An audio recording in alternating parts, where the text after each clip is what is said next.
ఇవ్వాలి అనేది నా దృష్టి. మీ ఆ విషయం మనం నెక్స్ట్ స్టేజ్లో వద్దాము, అసలు ఇండస్ట్రీకి మీరు ఏం చేయబోతున్నారు అనేది.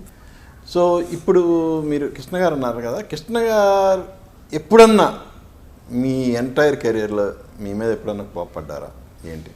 నా మీద మాత్రం ఎప్పుడు కోప్పడలేదు. బహుశా నేను ఆ గౌరవాన్ని కాపాడుకున్నానా. ఆయన స్వతహానే కోపం వస్తే, కోపం రాదు, ఆయన శాంతమూర్తి. కోపం వస్తే మాత్రం భయంకరంగా ఉంటుంది. అది నాకు తెలుసు. మదర్ నన్ను చాలాసార్లు కోప్పడేది, కానీ ఆయన బ్యాలెన్స్ చేసేవాడు. That was the beautiful balance. అంటే ఇప్పుడు నేను మదర్ సినిమాలు చేస్తున్నప్పుడు కూడా ఒకసారి ఆమె డైరెక్ట్ చేస్తున్న కలెక్టర్ విజయ, ఆమె డైరెక్టర్ రీఎంట్రీ, నేను యాక్ట్ చేస్తున్నాను. కృష్ణ గారు నేను యాక్ట్ చేస్తాను, సారీ కృష్ణ గారు యాక్ట్ చేస్తాను, నేను యాక్ట్ చేస్తాను. మురళీమోహన్ గారు ఆమె పక్కన వేసి. ఆ సినిమా బాగా రాలేదు నాకు తెలుసు. నేను వెళ్ళి ఆమెతో ఆర్గ్యుమెంట్ పెట్టుకున్నాను. కృష్ణ గారు అక్కడే ఉన్నారు, నేను కోపిస్తుంది, ముక్కోపోయిన ఎందుకనే టైటిల్ పెట్టింది. అప్పట్లో మాట్లాడితే కొట్టేయడమే, అంత నోరు లేదు, అంటే ఇంకా అంతకు వెళ్తే కొట్టేయడం అలా ఉండేది. ఈ సినిమా రీషూట్ చేయాలన్నాను. అక్కడే కూర్చున్నారు కృష్ణ గారు, ఆమె ఎక్కడే ఉంది. నువ్వెంత, నీ అనుభవం ఎంత, అందరు చుట్టూ చెప్తున్నారు, నువ్వు ఒక్కడే చెప్పగలుగుతావు మదర్కి. ఆమె సెకండ్ ఇన్నింగ్స్ ముందు దోశారు. ఎగ్జాక్ట్లీ, నన్ను ముందుకు దోశారు లిటరల్గా. నేను ఒకసారి ముందుకు పోయిన తర్వాత వెనక్కి వచ్చింది నాకు తగ్గేదే లేదు.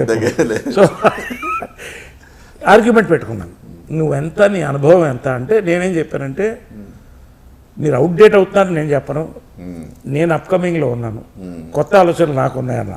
ఇలా ఆర్గ్యుమెంట్ పెరిగిపోయి ఒక పాయింట్లో తీయనో అనేది.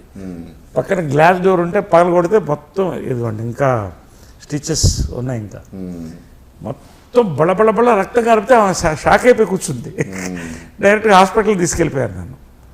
పెద్ద కట్టు, ఇంతవరకు కట్టు, లెఫ్ట్ హ్యాండ్, ఇలా కూర్చొని ఉంటే అప్పటికి ఆమె కొడుకు రక్తం అట్లా చూసిన తర్వాత ఏడ్చేసింది. ఎందుకు నువ్వు అంత పంతం పట్టావంటే, మీ మంచి కోసం, ఎవరు చెప్పలేకపోతున్నారు, నేను మీకు చెప్తున్నా అంటే. ఆయన అన్నాడు, రీషూట్ చేద్దాం, ఏం తప్పే ఉంది, అందరూ ఆలోచిద్దాం అన్నాడు. ఆ సినిమా సూపర్ హిట్ అయింది. అప్పుడు మదర్ ఒక మారుతి నాకు కొనిచ్చింది. అంటే he was a balancing factor అండి. లాస్ట్ వరకు కూడా ఇంత పెద్ద ఫ్యామిలీని బ్యాలెన్స్ చేస్తూ వీళ్ళిద్దరు, ఎస్పెషలీ ఆయన అంటే ఒక రాక్ ఆఫ్ జిబ్రాల్టర్ లాగా ఉండేవాడు. అంటే మనిషి టెన్షన్ పడేవాడో లేదో నాకు తెలియదు, కానీ టెన్షన్ కనిపించేది కాదు, ఎప్పుడు అలా ఉండేవాడు.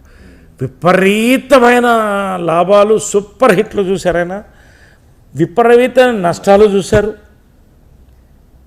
ఒక డెడ్ పాయింట్ చూశాడు. ఆయన్ని చూసి నేను చాలా నేర్చుకున్నానండి. అంటే మనిషి సక్సెస్ కాదు, ఫెయిల్యూర్ ఉన్నప్పుడు బ్యాలెన్స్ అవుతామే, అది మళ్ళీ సక్సెస్కి దోహదిస్తుంది. దీంట్లో నాకు రామారావుని గుర్తుపెట్టుకోవాలి ఒకసారి, స్వర్గీయులు నందమూరి తారక రామారావు గారు. ప్రేమ సంఖ్యలు షూటింగ్ వెళ్తున్నప్పుడు వాళ్ళది కృష్ణ గారిది, ఆయనది వయ్యారి భామలు వగలమారు భర్తను జరుగుతుంది. మదరు వెళ్ళి ఆయన కాళ్ళకి దండం పెట్టాను, వెళ్ళి కాళ్ళకి మొక్కాను.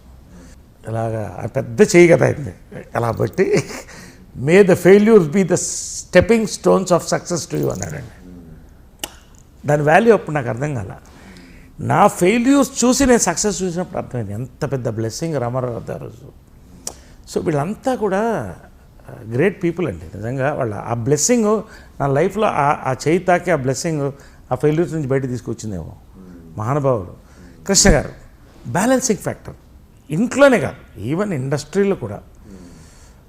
ఆయన ఒకవేళ రామారావు గారితో ఏమన్నా అప్పట్లో చిన్న సినిమాల్లో చిన్న ఇష్యూస్ వచ్చినా రామారావు ఇంటికి వెళ్ళేవాడు ఆయన.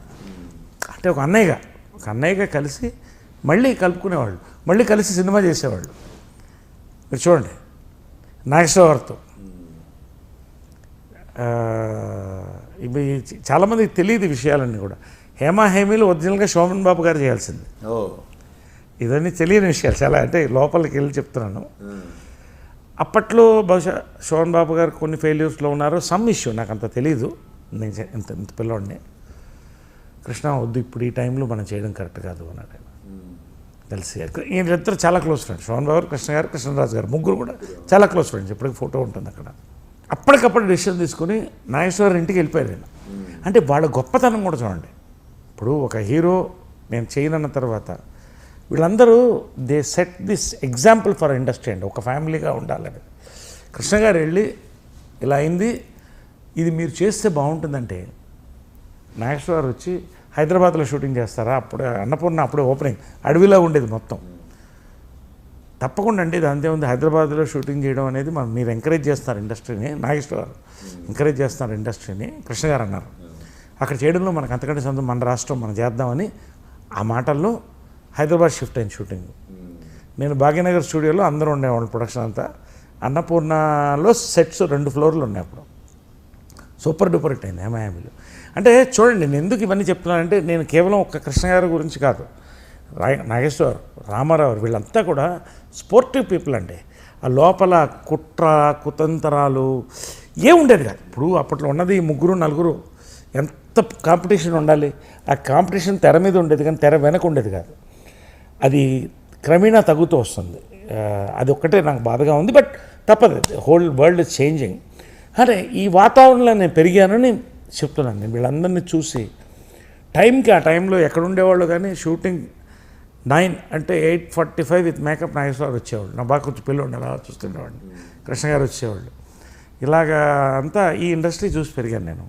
సో బహుశా అదే నాకు ఈ వీళ్ళందరినీ ఆదర్శం అంటే కృష్ణ గారు, రామారావు, నాగేశ్వరరావు, అందరూ, కృష్ణరాజు గారు, శోభన్ బాబు గారు, వీళ్ళందరూ కూడా they are the pillars of the industry అండి. నా అదృష్టం వాళ్ళందరితో కలిసి పనిచేశాను.